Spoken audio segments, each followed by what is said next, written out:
Today's podcast is brought to you by Audible.com. Get a free audiobook download at audiblepodcast.com/Sorgatron Media. Over 75,000 titles to choose from for your iPod, iPhone, or MP3 player.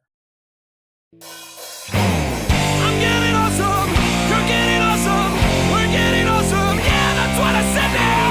I'm getting awesome, you're getting awesome, we're getting awesome, yeah, that's what I said. What's up, guys? It's Sorg here. It's the AwesomeCast. We are fresh off the pod camping, and we're ready to do this thing tonight. We got a lot of stuff lined up for tonight, and with us as usual is my trusty sidekick, Rob De La Creta. How you doing today? Hey, am I in color again? No, you're not. I'm not? No, you're not. Ustream is deceiving. On Ustream, it looks like I'm in color. Oh God, I'm really not in color. Sorry about that. I know you're so excited. You're live and in living color this weekend at Podcamp, and now we had to take that away from you. I apologize. Why can't I have nice things? Well, we're working on some things. We're working on a little bit some new software maybe in the near future where we can bring your colorful face and wonderful mustache in all its glory to the users every week. Fantastic. Excellent. So are you now? You got to experience the live show this past weekend. Not only did I experience it, I was in it. Okay. So. Yeah, it was a good time, and we should do that more often. And we might. We're working on that, maybe. Is there? Did we get any word on like places to do it? No, we haven't reached out yet. If anybody's in any place that we would be able to go that would be kind of live podcast friendly, please let us know. Here at the AwesomeCast, but contact at awesomecast.com and in our Twitters and everything. And we're definitely interested in doing the live thing more. The feedback was fantastic from it. And we will gladly pimp whatever place we're at if we need to. That's right, yeah, exactly. That's fine. Exactly. Maybe we can get sponsors for it or something to pay for our drinks or something. Yes. But also joining us is the man behind the magic of PodCamp Online. This past weekend, Spike Katora from VivoLive.com. How you doing? Hey, Mike, Rob, Chachi. Great to be with you guys. Oh, you're really low. I don't know what happened since we started the show. Uh-oh. It sounds alright to me. It does to you? Yeah, sounds perfect to me. What in the world happened here? Broke it already. I broke it already. Can you go and talk again? Is that any better? Yeah, that's a lot better. All right. So how you doing? How you recovering from PodCamp there? Still recovering, but it was a good weekend, so no complaints there. Excellent. So we'll be talking about you again. Please chime in for any of the stories as we go. I think we're going to be talking about a few media stories and everything, and then we'll be talking about a little bit about Vivo Live and stuff going on there. And also back with us, we got a visual representation this week. Chachi of ChachiSays.com has joined us. How you doing tonight? First off, it's .net. .net. See, Oh. you know what? You messed it up on your own show. I know. So I'm doing well. Thanks for having me back again. We got the serious face on you tonight. Right. That's my I am not happy face. That's right. Is that representative of how you're feeling? No, actually, I'm in a pretty good mood tonight. It'll be real interesting. Fantastic. Well, let's get right into it. First story of the day was something I think all of us woke up to this morning. The Twitter bug hit us. Did anybody else experience this firsthand? I experienced it by proxy through watching the Twitter stream explode on my phone. Oh my God, yes. Well, see, I use the web at work. Mm-hmm. It's just easier. And I got hit hard. Mm-hmm. I got hit really hard. And then I started having fun with it, making jokes about the robots rising up and everything, and it was just great. See, I was like, what is this Twitter bug? And somebody's like, oh, you go into your web version and roll over the black thing, retweet. Don't do it. And I was like, well, I got to poke the beast, man. So I went right in and you just like a car accident. Apparently your mouse will gravitate towards whatever you're not supposed to go towards, like the rollover porn, and apparently the black thing that retweets bad links to all your followers. So sorry. Sorry guys this morning for whatever. I heard it was hardcore porn or something that got retweeted. Or Yeah, it was several hardcore things. Japanese porn, or so I hear. So you hear. So I hear. Nothing I would know anything about. But yeah, it was a JavaScript exploit. And they patched it pretty fast. They patched it within like an hour and a half or something like that. I was actually just listening to Tech News Today a little bit before the show, and they say it was a JavaScript exploit. Apparently, it's one from a while ago that they had patched, and through the site upgrades they've been doing lately, they somehow unpatched it through the process. So they, I guess they got back to it pretty quickly. They just had to, I guess, reapply whatever code was involved. So yeah. So interesting move there on Twitter. At least it's not a fail-well, right? Yeah, it's not a fail. And the fact that they addressed it, so I can't think of another Twitter attack that has been addressed so quickly. So it's either it was just that whole thing again. Let's fix that again. Now, what other kind of attacks have we had in the past? Like anything, I can't remember anything as that took advantage of Twitter to this effect. Well, there's been a bunch of phishing type worm attacks where somebody would send you a DM that said like, "Oh my God, is this you in this picture?" And you would click that, and it would take over your Twitter account and send it out to all your followers. Yeah, more spammy, hiding things in Bitly URLs kind of things. I actually noticed, I was looking up Hootsuite.com. Thanks to a session at Podcamp this past weekend. And I saw that it'll actually, when it has a link, and I think I may actually do it here. I've been playing with Seismic Web too. No, that's I guess there's something for pictures here. But it'll actually pop up like the website and a little bit of information about it. I presume to verify what exactly you're going to. I believe that's also a feature of the new Twitter. Okay, yeah. A lot of that's supposed to be rolling out. I haven't seen it yet. Has anybody else got the new Twitter? Nope. Not yet. So there's like at least one person on all the other shows get it. We got completely shafted so far, but that's supposed to be rolling out over the next few weeks, I guess.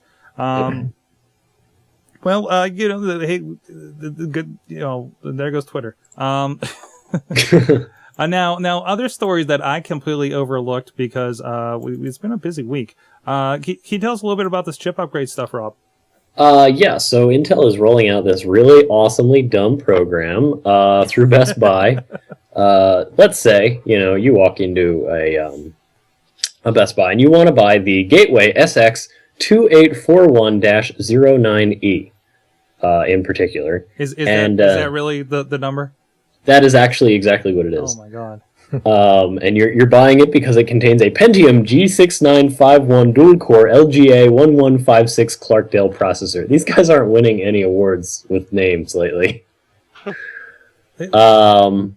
So anyway, you get this thing, and you assume it has all the full capabilities of the processor, including the hyper-threading and maybe the full L3 cache for a total of 4 megabytes. But oh wait, there's a little card sitting next to that computer on the shelf, and it says, if you buy me for $50, we'll give you this little code, and it'll unlock the full actual features of your CPU. Oh. Yeah.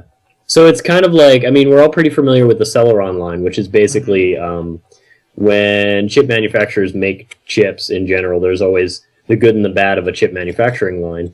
And usually the bad gets relegated to the Celeron line, or sometimes they'll intentionally take chips and disable certain features, but they are permanently set to that clock lower, so they run cooler and they cause less trouble, and they'll release it as a Celeron chip. But on this, what they've done is basically done that, but the chips are working so well that they've just put a little switch in it, saying that if you want the full capacity of this chip, give us an extra $50.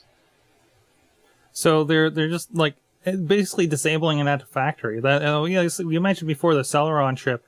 I know those were pretty famous. Certain models for say hackers, overclockers, to go in and pretty much enable the dormant features that would pretty much make it, I guess, really just a Pentium of the age, right? Yeah. One of the first shuttle PC that I built was a 2 gigahertz Celeron that I had unlocked and overclocked to 2.4 gigahertz. Hmm. And this is the equivalent of I don't know. Say you buy 3/4 of a loaf of bread, and there's a little thing on the shelf next to that loaf of bread that says, "Hey, for an extra $1, we'll give you that last quarter that you bought." So there's a couple ways to look at it. You can play devil's advocate and be like, well, they're being more energy efficient, they're being more conservative by, instead of producing 2 separate lines of chips, which would cost a lot of materials and money and time and labor, as well as the environmental costs, they're saying, how about instead of releasing 2 chips on the Clarksdale line, let's just release 1 with a switch in it.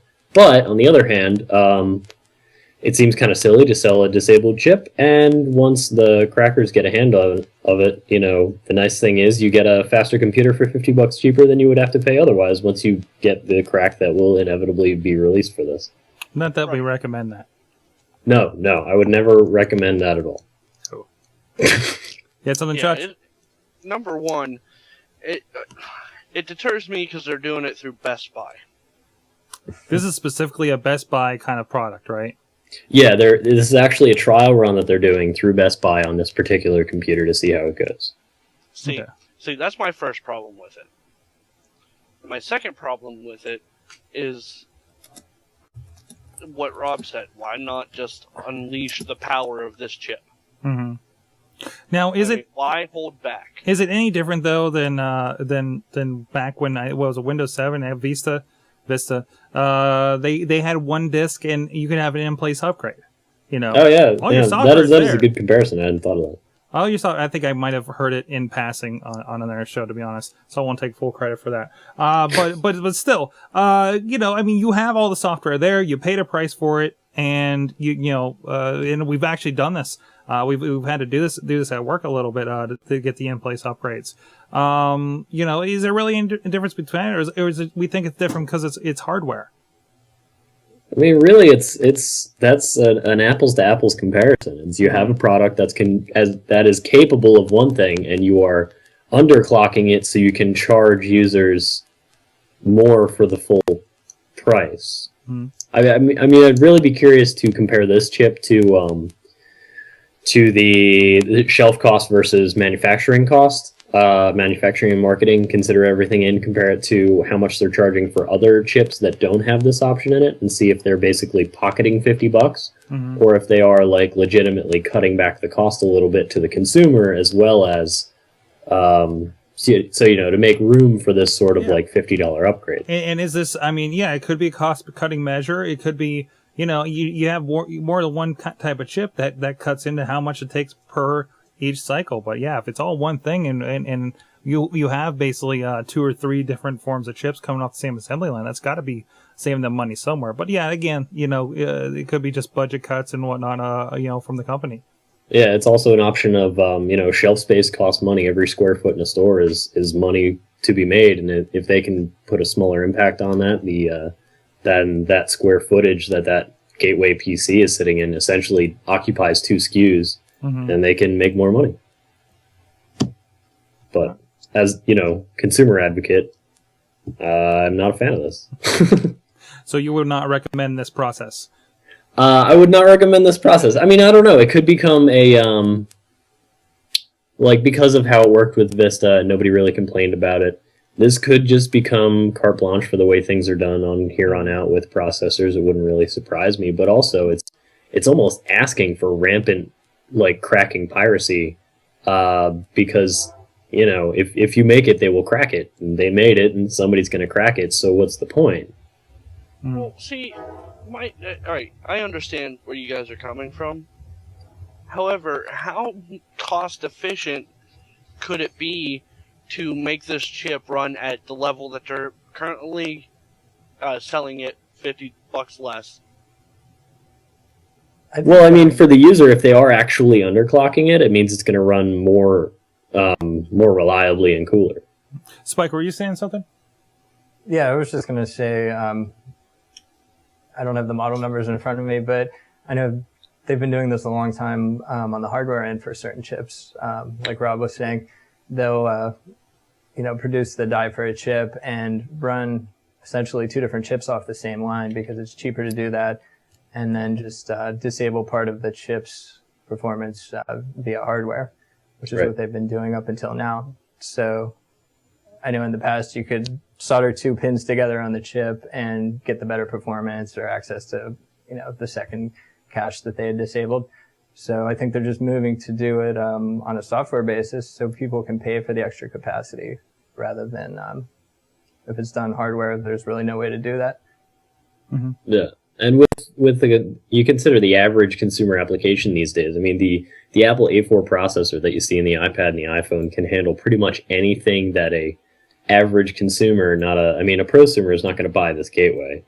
A gamer is not going to be looking at this gateway. The people who really need performance are not going to be looking at this gateway. So that aside, it's the average user who doesn't need a whole lot of power, and by producing this underclocked chip with the option to overclock it, they're producing in the end, hopefully, a more reliable piece of hardware. So it could do them good. Now that I think about it, I'm not so against it.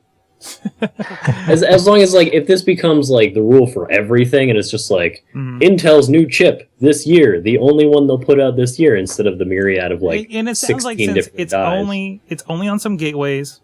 It's only through Best Buy. It really does feel like an experiment.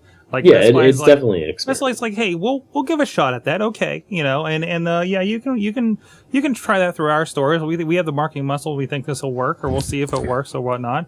Or maybe they're helping them cut the overhead as far as that goes. Because let's face it, if something like this was just stuck on the Gateway store, on their website, it would just be lost in the shuffle. Right. Here it's in front of people and being sold by very competent salesmen.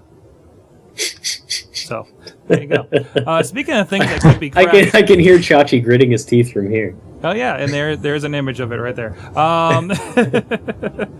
But aside from that, speaking of things getting cracked, HDCP got cracked this week. Now, this is the damn thing that pops up every time I switch over to my Xbox after I've left it on, and it says it's been reconnected. For the longest time, I thought it was a networking problem. So it's just been an annoyance to me. But I understand it's the copy protection that what Hollywood has loved to put in all of our televisions and our cable boxes to make sure we're not stealing stuff through the analog hole. Yeah, I got that correct, right, guys?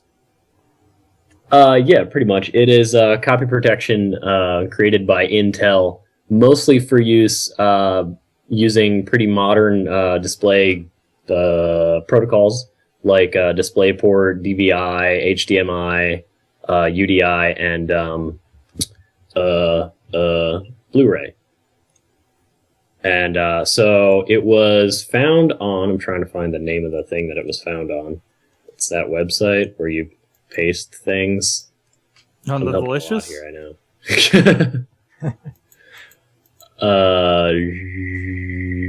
Pastebin, that's what it was found on. So there's a clipboard site called Pastebin used to paste, share little snippets of code with, your friends, your coworkers, whatever you want.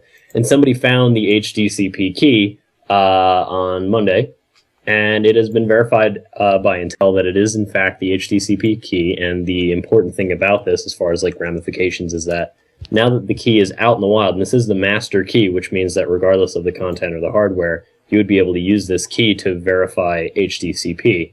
So it would mean that, Taiwanese knockoff electronics manufacturers could make Blu-ray players and pieces of hardware that could crack HDCP without any effort, and they wouldn't have to pay the rights to Intel. So, is that going to be, how accessible is that to the rest of us, though? The question is if somebody like DVD John would release a ripper, which will happen. Mm-hmm. That's pretty much it. There's no doubt at all that this will be in the hands of the average user. And this just means I can hook up a Blu-ray player and be able to record it, say, to my computer, through, pretty much analog? Yeah, pretty much. It would anything that interacts with HDCP would be able to not have to worry about HDCP anymore. Mm-hmm. So Intel has a handful of ways to fight this, including the DMCA, which basically prohibits anybody from making hardware that circumvents encryption programs. But thus far, they've basically said that, you know what? Yes, that is the master key, and if you use it, we will sue the pants off you. Well, even the fact that they've wait, they didn't really crack this. Somebody found it? Somebody found it, yeah. So it's either somebody cracked it or somebody had access to it and pasted it. Somebody found it on a bar. Somebody left California. the HDCP master key. Oh man, that guy is in a bar. in so much trouble with Sony and Intel. Now this is, could be not all a bad thing. Let's see. The problem is HDCP sucks is the one headline here.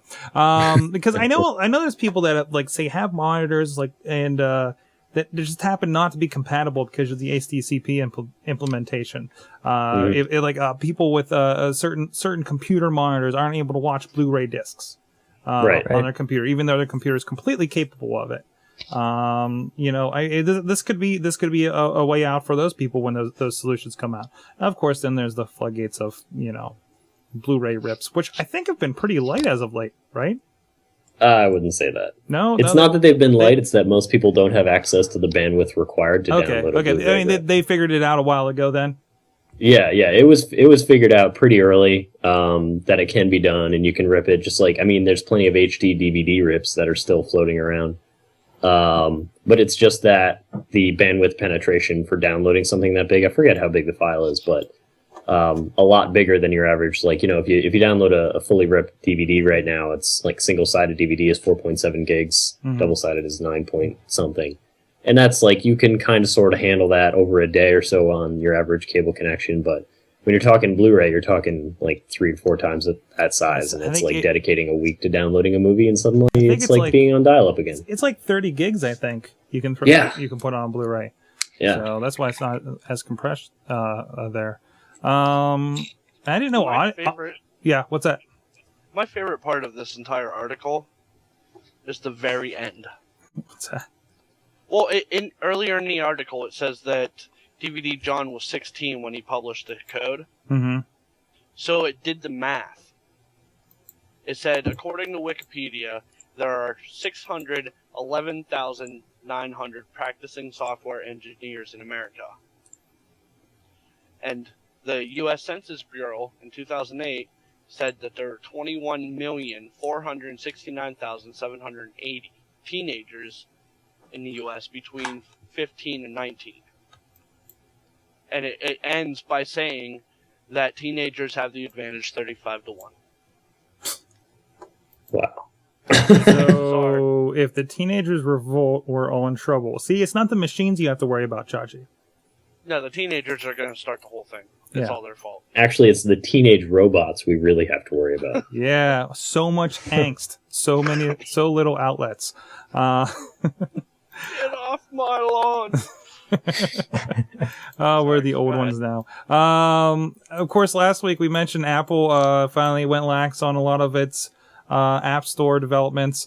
And the floodgates have opened in apps this week. The big one, of course, 2 Google Voice apps have been approved for the store, including GV Connect and GV...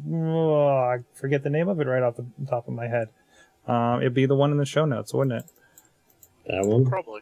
But, and I think there's been a few other things. What have you guys seen out in the wild that we normally wouldn't be talking about here?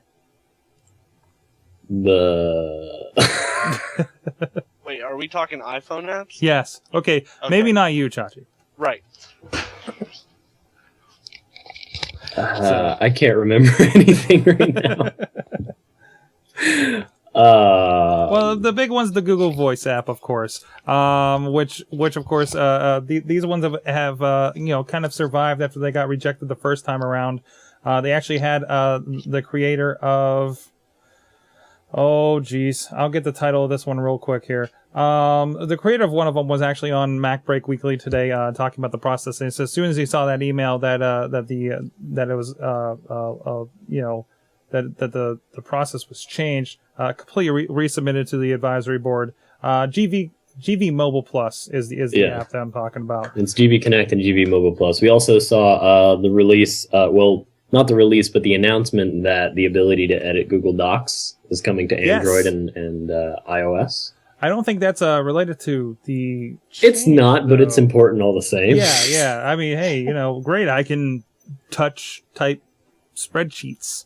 So no, it is something really important on the go because I mean it's been okay to like be able to bring in notes and everything for an event from the Google Docs, but it's really disappointing that you can't edit them on these things. But you can't edit them on Android as well? No, Apparently not. Wow, so you guys really don't have like any sort of kind of editing tool to speak of then, right? Well, no, because I mean, there's programs across all three platforms. Third-party programs then. Right. Like the best one is a program called Docs to Go. Mm-hmm. It costs $25-$30, and it edits all the major Office documents. Mm-hmm. Now, and that's available on iPhone, BlackBerry, and Android. Okay. Mm. Okay. Like we have it at work. We have it for our BlackBerries. All right. So. But it'll be interesting to see what else comes out here. Maybe we'll. Who submitted Fire? I can't remember the name of it. The Fire something. No, it's this browser that was on. I remember when my wife had the Windows mobile phone, and it had Flash and it had full HTML support because Internet Explorer didn't back on Windows Mobile 5 and 6. I think it's called Skyfire, to be honest. Let me double check that. Sounds right. Also, VLC Media Player. VLC, that was the other big one. There we go. Now that's the program where I've got it on a bunch of my Macs. It plays anything, DivX. You name it, and now it's going to be on. They have an iPad and an iPhone version, right? I know it works on the iPad. I don't know. I don't think it's out for the iPhone. Checking. Compatible only with the iPad. Okay, but still, that's a pretty big deal because I mean, as close as they've been, now you can throw all your legally sought, oddly formatted movies over on the iPad. Yes. Wait, we don't have those here. So, Chilla also let me know that Docs to Go integrates with Dropbox. oh, excellent. Yeah, So, oh, there he is in chat room. How you doing? Nice. As an aside, since we forgot so many things, we can cram in a couple little tidbits here. There was that study released a couple days ago saying that Flash Player was faster than HTML5 Canvas on mobile devices, and Ooh. but wait, it was released today that the benchmarking software they used was optimized for that to produce those results. And so it's not quite, you're wrong, but it's definitely hold your breath. It's not quite as true as you thought it was. So the jury's still out until somebody else more independent. Yeah, I'd say until we see more legitimate benchmarking. But it was basically Gruber at Daring Fireball put a little research into it. Everybody was pretty skeptical, and there is an update where they tweaked the version of the Canvas demo so it wasn't so optimized for exactly running Flash on a mobile device, and it gave more favorable results to HTML5. I don't think it gave like absolute winner results, but I think before we make any flat claims, we should wait for more benchmarking results from other pieces of software and other individuals. All right. Well, the other iPad news, apparently, ABC app eavesdrops on your TV to synchronize interactive content using Nielsen tech.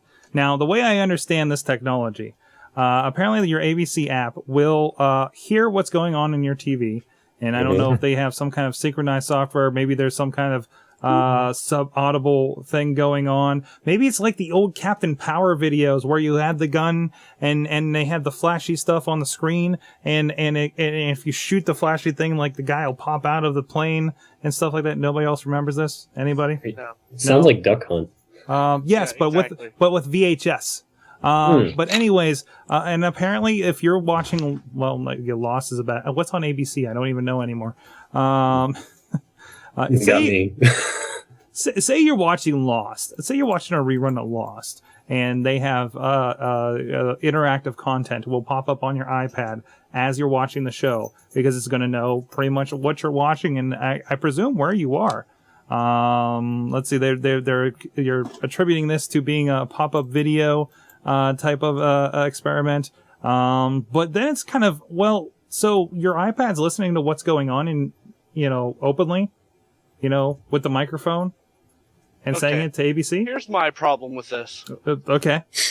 You just started, as soon as you started talking about this, all I can picture is a bunch of iPads riding a bunch of Roombas and attacking people.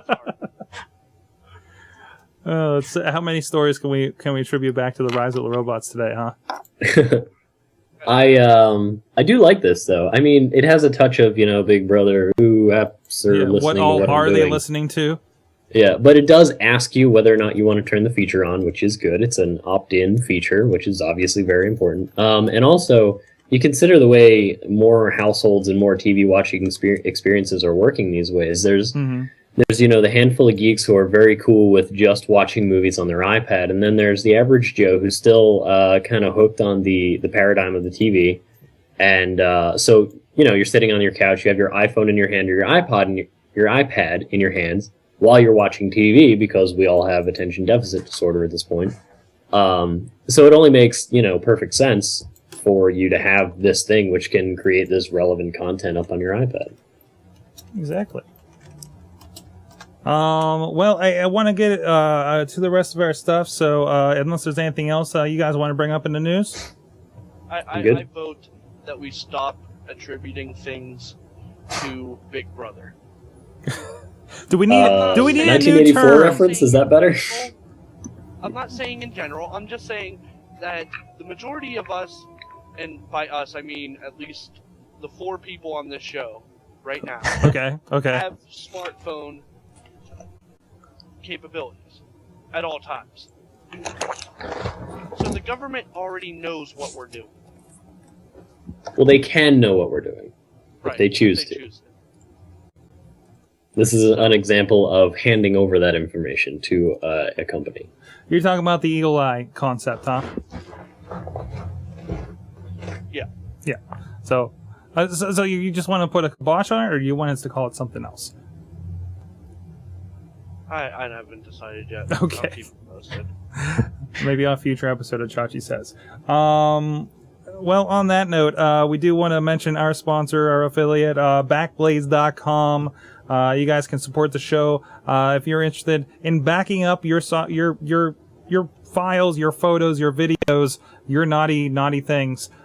Please, in case your house burns down, come on, people. You don't want to lose your porn if your house burns down. Okay, you don't want to lose your porn. Okay, well, we'll just come out and say it. But we talked about a few weeks ago. DJ Lunchbox, well over on the Wrestling Mayhem show, lost 500 gigabytes of his life since high school, just because he wishes he was on Backblaze and never really stepped up to do it. He could have saved that. He could have saved a lot of that stuff, and he could have got it back really easily through their service. It's only $5 a month. I've been using it. It backs up this whole thing right here, and continues to. And I've been on it for over a year now, and it hasn't done me wrong. I'm backing up probably a couple terabytes at this point off of my computer upstairs, and I'm backing up since I store photos on my laptop. And especially if you have a laptop, you gotta get that stuff off there, just in case the worst happens. Especially if you travel, if you take it around, somebody goes crazy on a coffee shop. You don't know. People get on caffeine, they get nuts, guys. So get your stuff backed up, keep it safe. Backblaze.com. We got the link right there on AwesomeCast.com, SorgatronMedia.com. If you're thinking about it, go try it out. If you want to know more, let us, if you've got any questions about it and our experiences with it, well, hit me up. I'm at Sorgatron. I'll tell you all about our sponsor. I use it. I love it. So please go check that out. Backblaze.com, of course. Now, we got our guest tonight, Spike. Now, you, of course, work with Vivo Live. So tell us for those who don't know, what is Vivo? So Vivo is a company I co-founded about 2 years ago, and what it is, Vivo is a web-based live video broadcasting service, similar in a lot of ways to Ustream that you have your show on.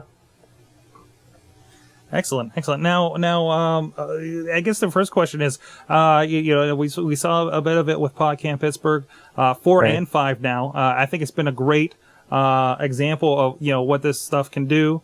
I know I've seen some of the numbers from this year, and it's a big number of people.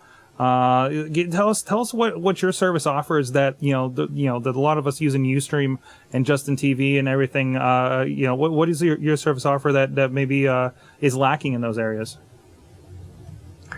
Well, to start out, our service is a completely paid service, so we don't have a free version. Mm-hmm. But what that gives our users, no advertising. We don't aggregate your content to other sources. So we have a privacy advantage. The other thing we have the opportunity to customize your page in more detail than you would get with Ustream or Livestream. And we have a professional services division where we can add features that aren't in our out-of-the-box system. We did a little bit of that with Podcamp last year. We had the ability to choose between multiple cameras, and this year also. So we had our 6 rooms in Podcamp, all broadcasting at the same time, and we give the viewer the chance to pick between those different rooms.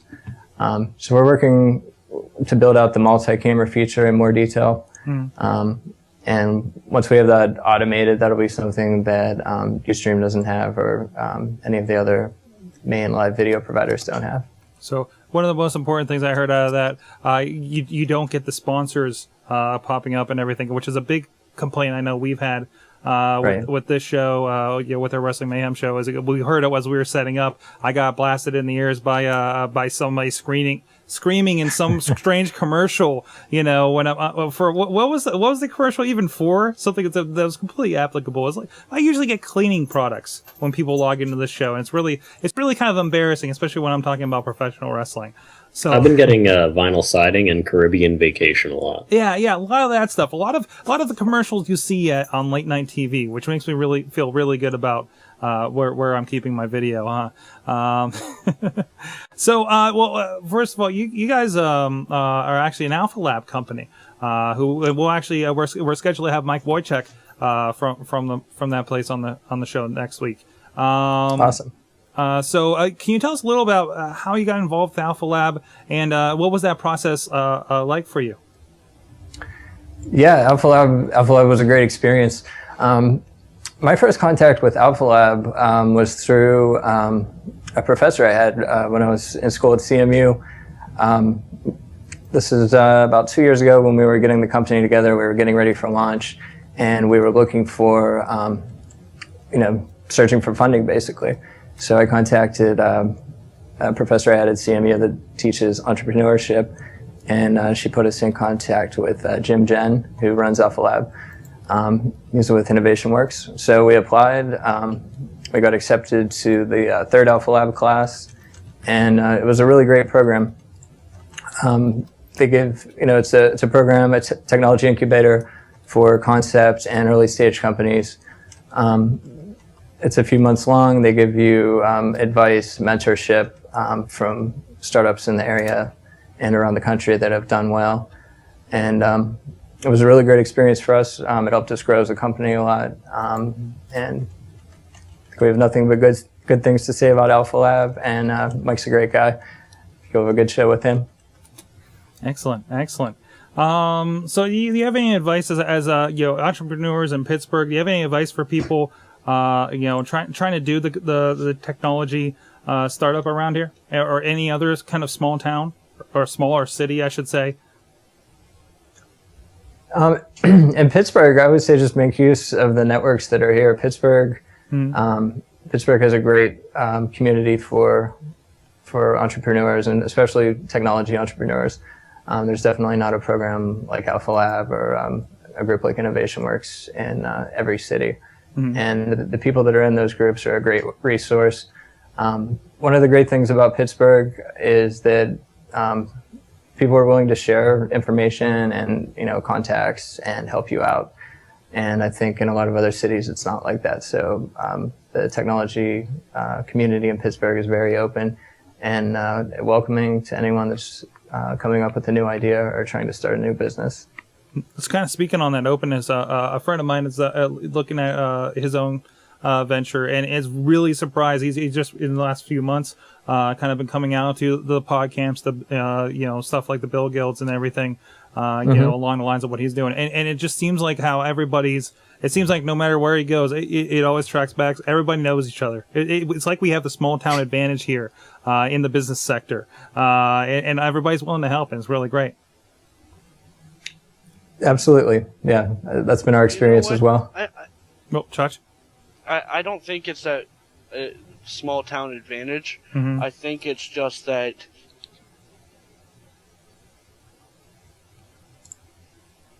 Hello? You still there? Uh-oh. He was going to have the secret, and then we lost him. Well, let's see if we can get him back there. Oh, there he goes. There was the sign off there. But the robots got him. Yeah. And you guys work on an alternative to Skype by chance? Because it's not working out, apparently. We'll get him back. There he is. Oh, we're working on it. Maybe. I want to know what his comment was now. Yeah, I know. I'm on edge. Spike, do you have numbers for how many viewers we had for Podcamp? Yeah. I was just looking. The numbers probably changed a little bit, but I checked Sunday night. Is currently unavailable. Please leave a message after the beep. Hi, Chachi. This is the AwesomeCast. For some reason, I can't turn you off.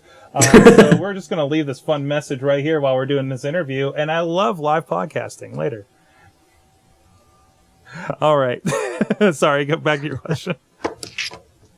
Yeah, so the numbers from Podcamp. As of Sunday night, I think we had just under 300 viewers to each room. The main room, the hub, had just under 300. I think the other rooms were averaging 250. So it looks like the people that were tuning in were checking out the different rooms, which is great. Now, I heard that we had people from Germany watching. You know, we probably did. I should log in and check. I haven't checked the geographic breakdown. And that's one advantage that I see of you over services I've seen in doing the shows we do is you sent me a screenshot. Of course, can't wait to look at something a little more in depth later. But it's just as big. It's just as in depth, even if not more so than like Blip TV. I've seen a lot of really good stats. But there's a lot of it's really broken down well for something like that, and to see the numbers that you guys are handling. And I don't think there was the biggest problems I saw were frankly from the internal network, from us in-house trying to receive the video. But we have friends in Texas, I know, other parts of PA that said it was pretty good all weekend. Yeah, this is the same kind of feedback we got. That's good to hear. Excellent.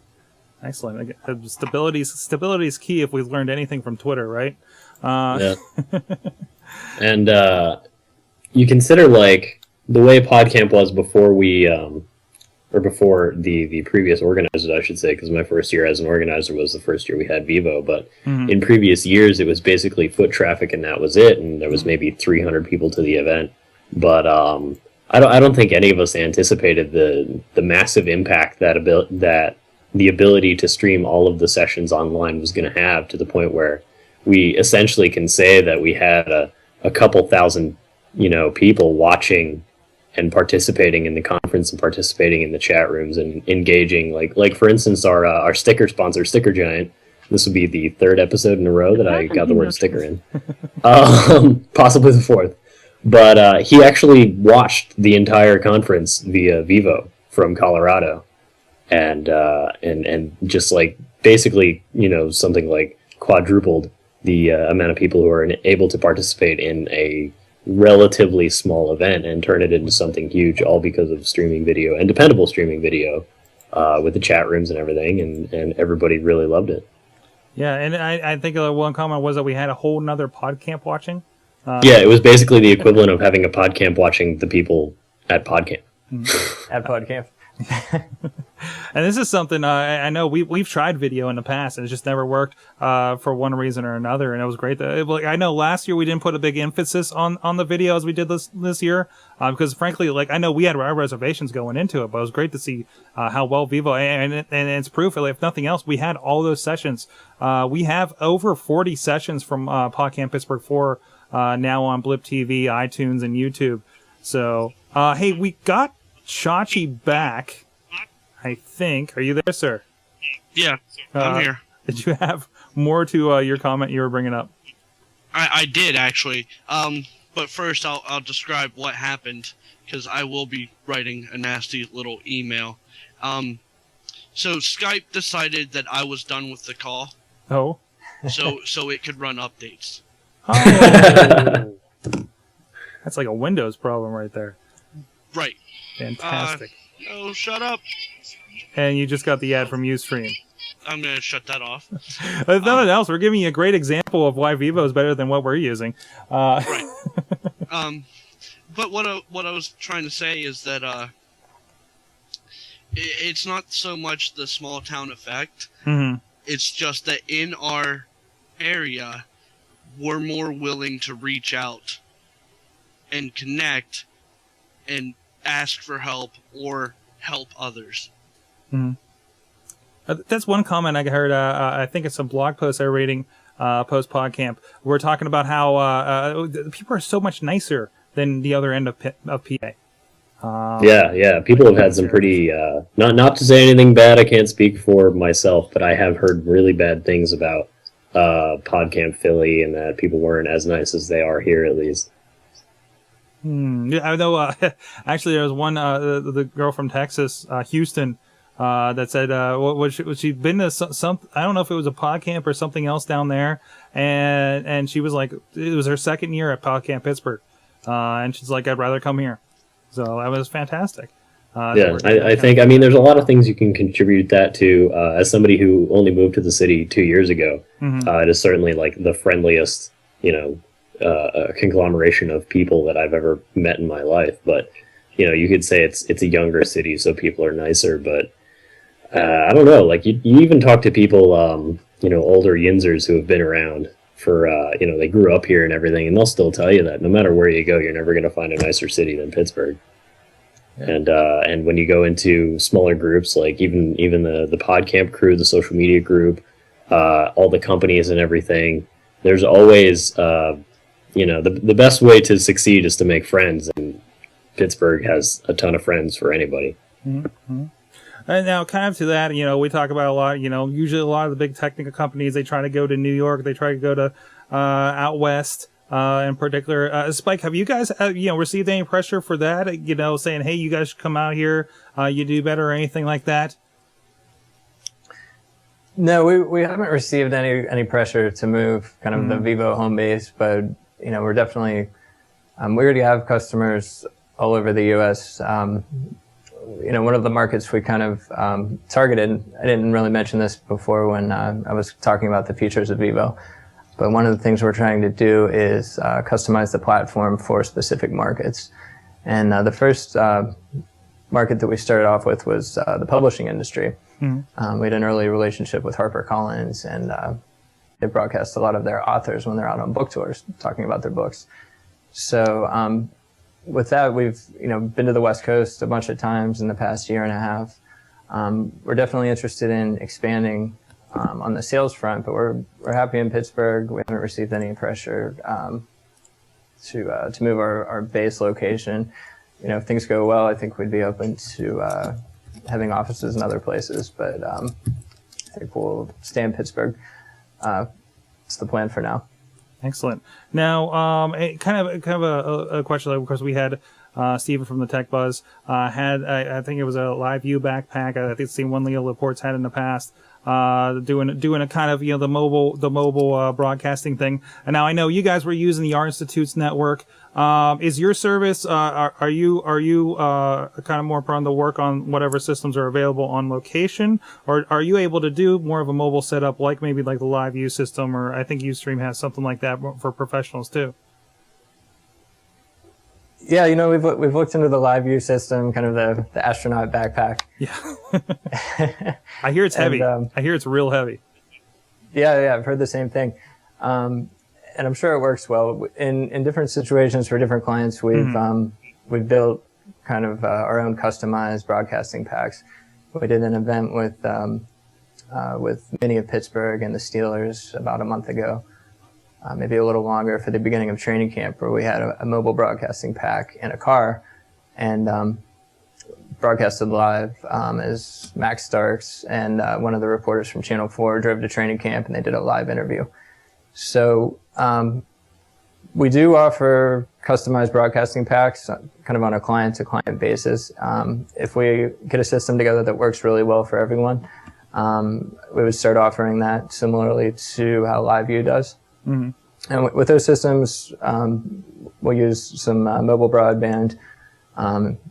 We've had good luck with Verizon around Pittsburgh, but we've kind of tested all the carriers. Mm-hmm. Excellent. You guys got anything for Spike here before we have to let him go? We're running up against Chachi's Glee out here, so I want to make sure we don't screw that up. Rob? Not really anything in particular. Again, it's just I'd say at this point we could say that Vivo has revolutionized the way that we approach the audience at Podcamp, and they you guys did a fantastic job, and you weren't running around quite as much as you did last year, and everything That's went right. off without a hitch at all, and we can't thank you enough for all that. Thanks a lot, Rob. All right, Chachi, you got anything? No, basically what Rob said. I mean, it's a great service. I know I myself monitored the chat rooms a couple of times, and it's just a fantastic service. And there was even people who were like, they were hanging out in a hallway and they weren't sure which session to go to, so they were actually sitting there on their mobile device flipping through sessions on the Vivo stream to figure out where they wanted to go. Right. I mean, it's just amazing. Yeah. I know. Yeah, I know. Last year, my brother was. He's got his flip HP with the touch screen, and he's just walking with that, waiting for the guy to finish his session so he can go sit down for the next last year. Great, Spike. It's been a pleasure working with you guys with Podcamp. And anything exciting coming up you'd like to put out there? Maybe we can preview some of our exciting stuff coming up on a future AwesomeCast. I don't have anything quite ready to talk about right now, but we are working on a few exciting things. Fantastic. Well, when you are able to talk about them, please let us know. We'll be excited to talk about them here on the show. All right. All right, awesome. All right, and now thanks a lot for having me on. No problem. Check them out, vivolive.com if you want to check out the service. If you want to check out in action, we got a lot of stuff over on the Podcamp Pittsburgh YouTube and podcamppgh.blip.tv off the top of my head for an example of what we have going on there. And all those videos from Podcamp Pittsburgh 5, you don't worry about missing it.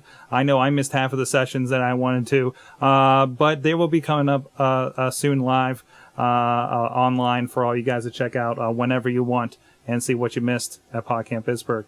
So thanks a lot, Spike. Can't wait to have you on again. All right, Mike. Thanks. All right. Rob.